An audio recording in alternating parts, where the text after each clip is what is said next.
Praise the Lord, hallelujah. आप सबको प्रभु यीशु मसीह के नाम पे लॉर्ड्स हाउस चैनल के द्वारा स्वागत करता हूं। परमेश्वर की प्रेरणा से आपके सामने एक अच्छा संदेश लाया हूं। कृपया इस वचन को ध्यान से सुनिए। क्या आप जानते हैं परमेश्वर किन लोगों से गुस्सा करता है? क्या है जो परमेश्वर को बहुत गुस्सा लाती है? तो आज इस संदेश के द्वारा जानेंगे कि the 7 things that God hates, यानी 7 बातें जो परमेश्वर को गुस्सा लाती है और परमेश्वर उससे बैर रखता है। क्या है वो? आइए इस संदेश के द्वारा जानेंगे। नीति वचन अध्याय 6 वचन 16 से लेकर पढ़ता हूँ, देखेंगे।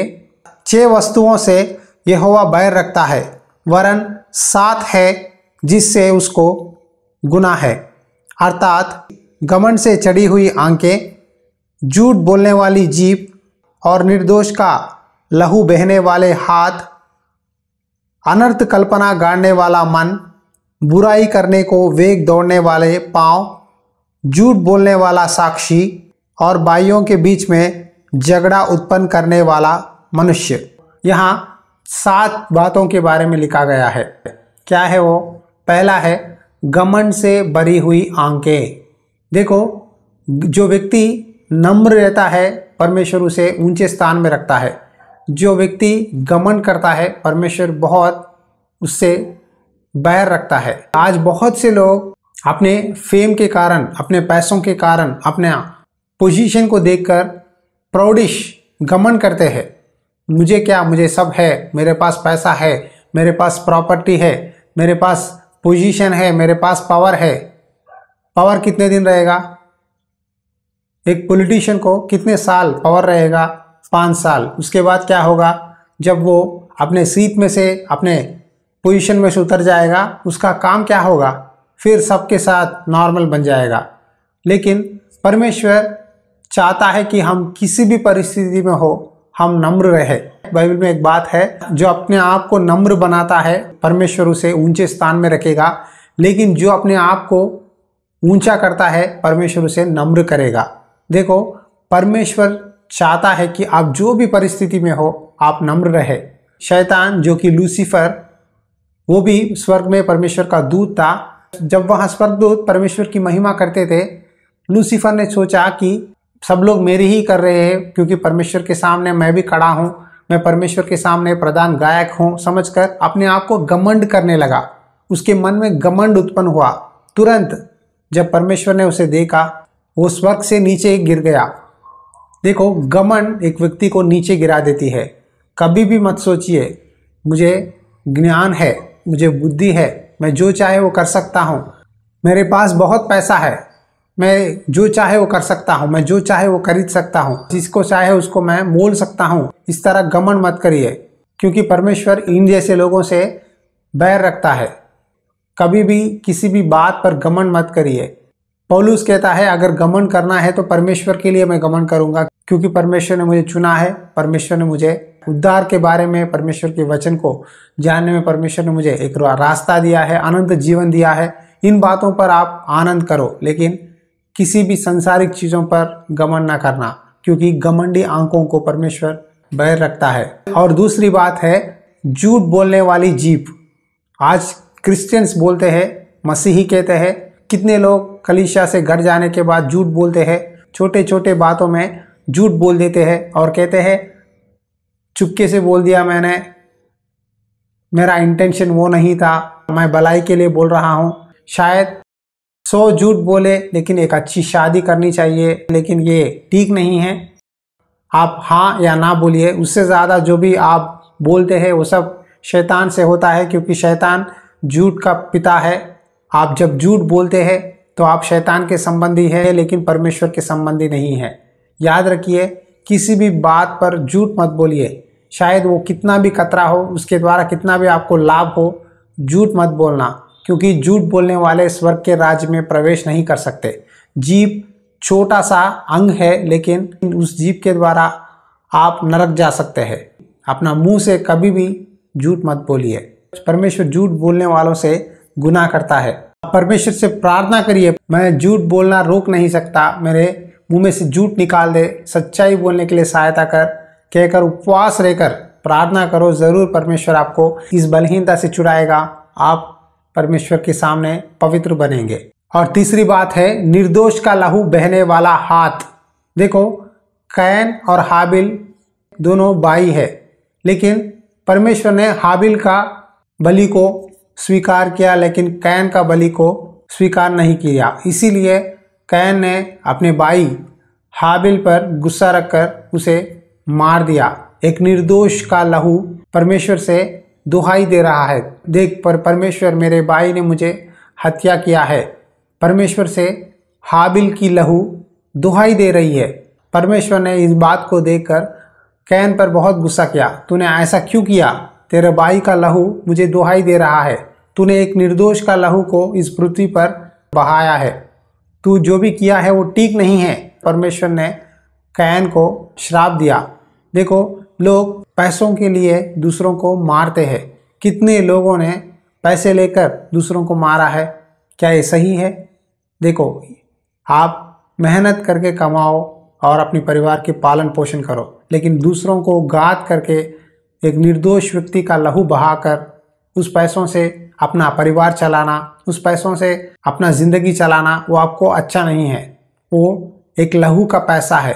जब यूदा इस्करियोत यीशु मसीह को 30 चांदी के सिक्कों को बेच दिया, तब उसे एहसास हुआ कि मैंने एक निर्दोष व्यक्ति को, एक पवित्र को, यीशु मसीह को मैंने 30 चांदी के सिक्कों के लिए बेच दिया है। एक निर्दोष व्यक्ति है प्रभु, मैं वापस कर देता हूँ कहकर उस समय प्रधान याजकों के पास जाकर यहूदा इस्करियोत देता है। तब उन्होंने कहा, तूने जो दिया है हो गया है, अब इसे वापस नहीं ले सकते। कहने के बाद यहूदा इस्करियोत वहीं की वहीं उस पैसा को छोड़कर फांसी लगाकर अपना जान ले लेता है। जो खड्डा उसने खोदा है उसी खड्डा में वहाँ गिर गया। किसी को घात करने के लिए अन्याय से पैसे लेकर मारने की कोशिश मत करना। और चौथी बात है अनर्थ कल्पना गाड़ने वाला मन। देखो, मन में से कई विचार उत्पन्न होते हैं। खास करके मत्ती सुसमाचार अध्याय 15 में कुछ बातें मन के बारे में लिखा है। आइए उन बातों को पढ़ेंगे। जो कुछ मुंह से निकलता है वह मन से निकलता है और वही मनुष्य को अशुद्ध करता है, क्योंकि बुरे विचार, हत्या, परस्त्री गमन, व्यभिचार, चोरी, झूठी गवाही और निंदा मन ही से निकलता है। यही है जो मनुष्य को अशुद्ध करती है। देखो, मन में से जो भी बातें निकलती है वो अशुद्ध करती है। क्या है वो? चोरी, बुरे विचार, हत्या, परस्त्री गमन, व्यभिचार, झूठी गवाही और निंदा। ये सब मन ही में से निकलते हैं। आपके मन में जो भी है वही काम आप करते हैं। यदि आपको झूठ बोलना है, मन में आपने निश्चय कर लिया कि मैं झूठ बोलूँगा तो झूठ बोलेंगे। यदि आपने मन में आपने सोचा कि मैं व्यभिचार करूँगा तो व्यभिचार करेंगे। यदि आपके मन में आपने सोचा कि मैं झूठी गवाही दूंगा इसके बारे में, इसका निंदा करूँगा, अपमान करूँगा, तो आप झूठी गवाही देने वाले हैं। जो भी आपने आपके मन में प्लान किया है उसी काम करते हैं। बहुत से लोग कहते हैं जो अपना मन कहता है वो काम कर, तब तू सब विषय में सफलता पाएगा। ये ठीक नहीं है। अगर मन कहता है कि तू व्यभिचार कर, क्या वो ठीक है? अगर आपका मन कहता है कि झूठी गवाही दे, चोरी कर, दूसरों को मार, दूसरों के पास लूट ले, क्या ये सब सही है? मन सबसे धोखा देने वाला चीज़ है।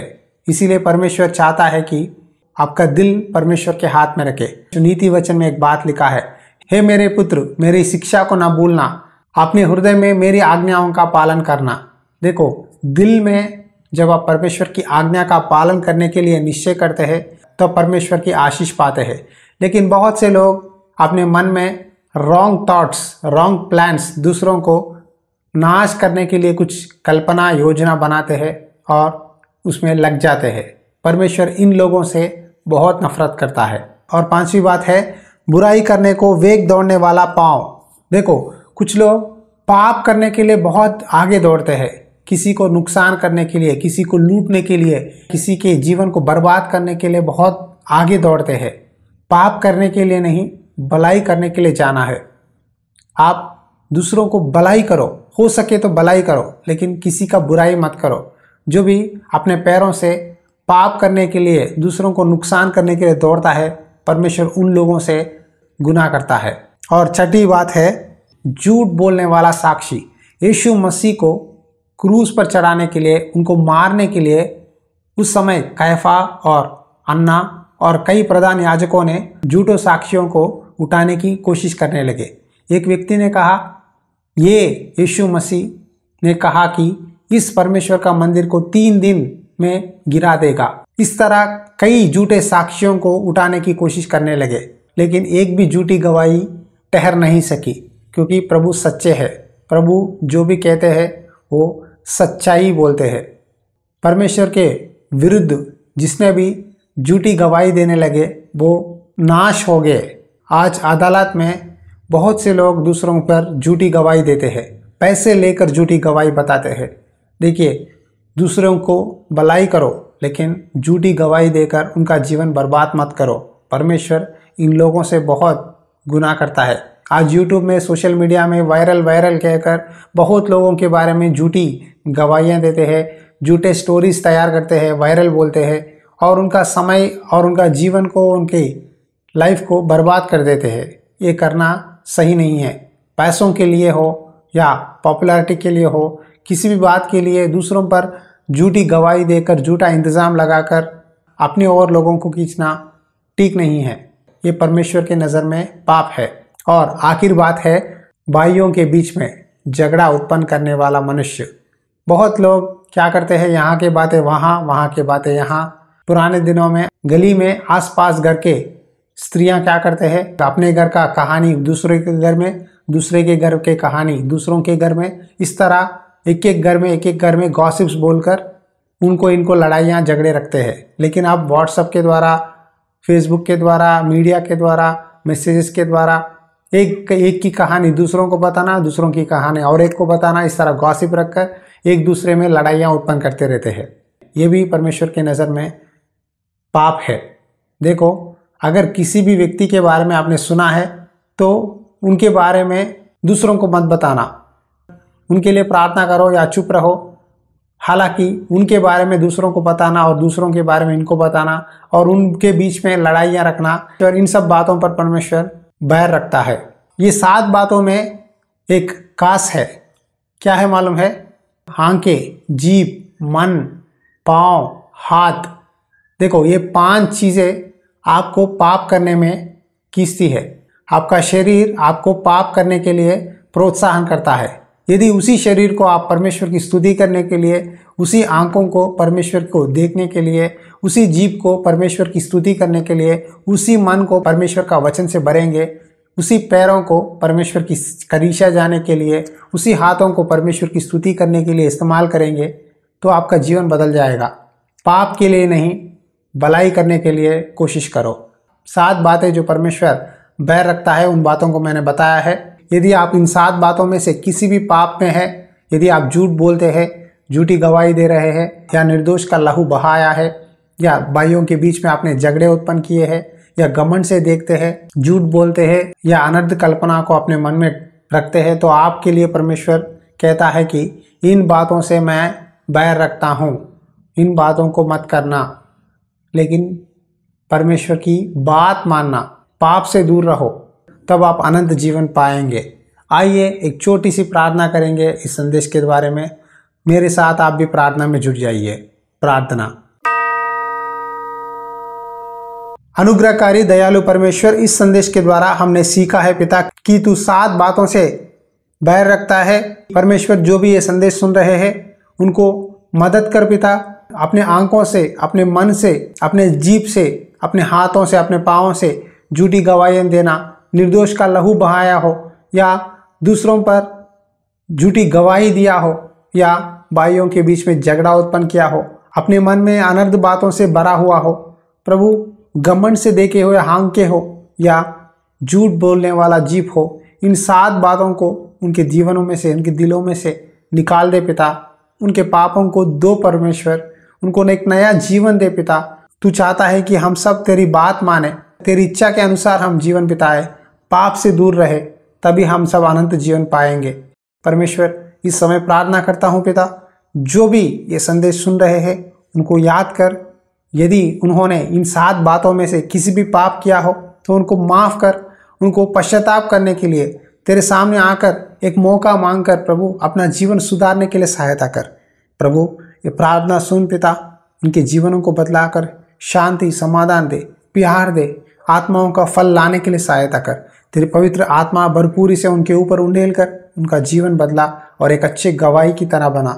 जितने लोग भी अब तक अपने मुंह के द्वारा झूठ बोला है, उस झूठ को निकाल कर स्तुति करने के लिए अपने हाथों से प्रभु तालियां बजाकर अपने पैरों से तेरी कलीसिया आकर तेरी आराधना करने के लिए मदद कर पिता।